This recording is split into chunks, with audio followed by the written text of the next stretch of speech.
prosseguindo com Capitães da Areia, Jorge Amado. É aqui no Trapiche também que mora o chefe dos Capitães da Areia, Pedro Bala. Desde cedo foi assim chamado. Desde os seus 5 anos de idade. Hoje tem 15 anos. Há 10 que vagabundeia nas ruas da Bahia. Nunca soube de sua mãe. Seu pai morrera de um balaço. Ele ficou sozinho e empregou anos em conhecer a cidade toda. Hoje sabe de todas as suas ruas e de todos os seus becos.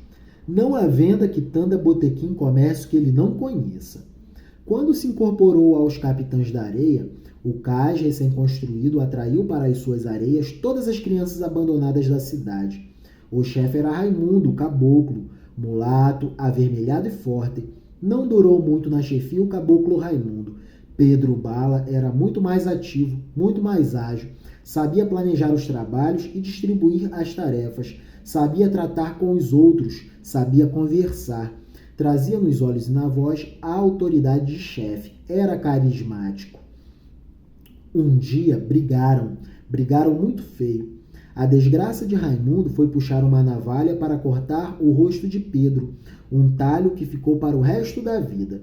Os outros moleques se meteram e, como Pedro estava desarmado, deram razão a ele e ficaram esperando a revanche, que não tardou. Uma noite, quando Raimundo quis surrar Brandão, Pedro tomou as dores do negrinho e rolaram na luta mais sensacional a que as areias do cais jamais assistiram. Raimundo era mais alto e mais velho, era mais forte.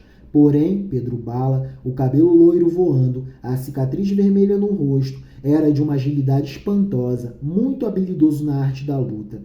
E, desde esse dia, Raimundo deixou não só a chefia dos Capitães da Areia, como o próprio areal.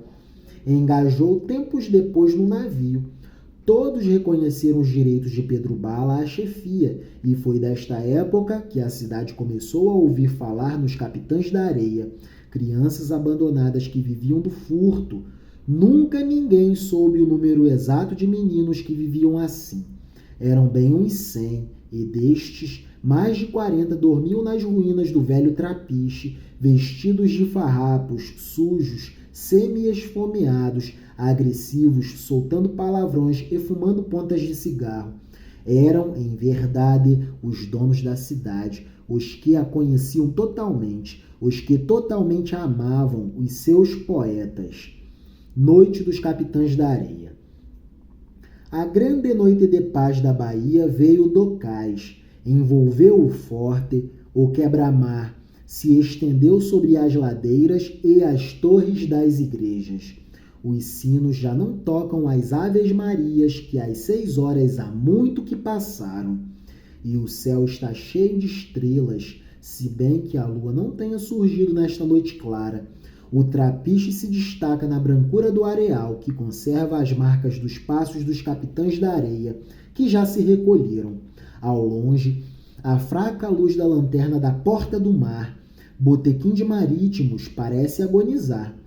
Passa um vento frio que levanta a areia e torna difíceis os passos do negro João Grande, que se recolhe.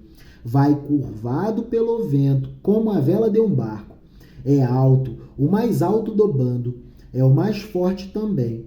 Negro de carapinha baixa e de músculos retesados. Embora tenha apenas 13 anos, dos quais 4 passados na mais absoluta liberdade, correndo as ruas da Bahia com os Capitães da Areia. Desde aquela tarde em que seu pai, carroceiro gigantesco, foi pegado por um caminhão quando tentava desviar o cavalo para um lado da rua, João Grande não voltou mais para a pequena casa do morro em que morava.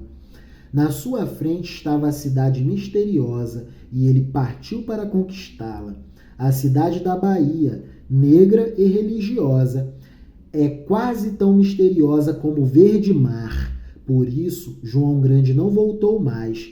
Engajou com 9 anos nos Capitães da Areia, quando o caboclo ainda era o chefe e o grupo pouco conhecido, pois o caboclo não gostava de se arriscar. Cedo, João Grande se fez um dos chefes e nunca deixou de ser convidado para as reuniões que os maiorais faziam para planejar os furtos. Não que fosse um bom organizador de assaltos ou uma sumidade de inteligência viva. Ao contrário, doía-lhe a cabeça se tinha que pensar. Ficava com os olhos ardendo se tivesse de ler. Como ficava também muito irritado quando via alguém fazendo maldade com os menores. Então, os seus músculos se retesavam e estava sempre disposto a qualquer briga. A sua enorme força muscular o fizera temido. O sem-pernas dizia dele: este negro é burro, mas é de valor. E os menores, aqueles pequeninos que chegavam para o grupo cheios de receio, tinham nele o mais decidido protetor. Pedro, o chefe, também gostava de ouvi-lo, e João Grande bem sabia que não era por causa da sua força que tinha a amizade do Bala. Pedro achava que o negro era bom, tinha muito valor. E o texto segue, mas aí será papo para um próximo vídeo. Viva a literatura, viva a cultura, viva o letramento cultural, viva a Escola de Campeões. É isso. Viva Jorge Amado, viva Capitães da Areia. Texto magnífico. É isso. Maravilha. Deus vos abençoe. Amém.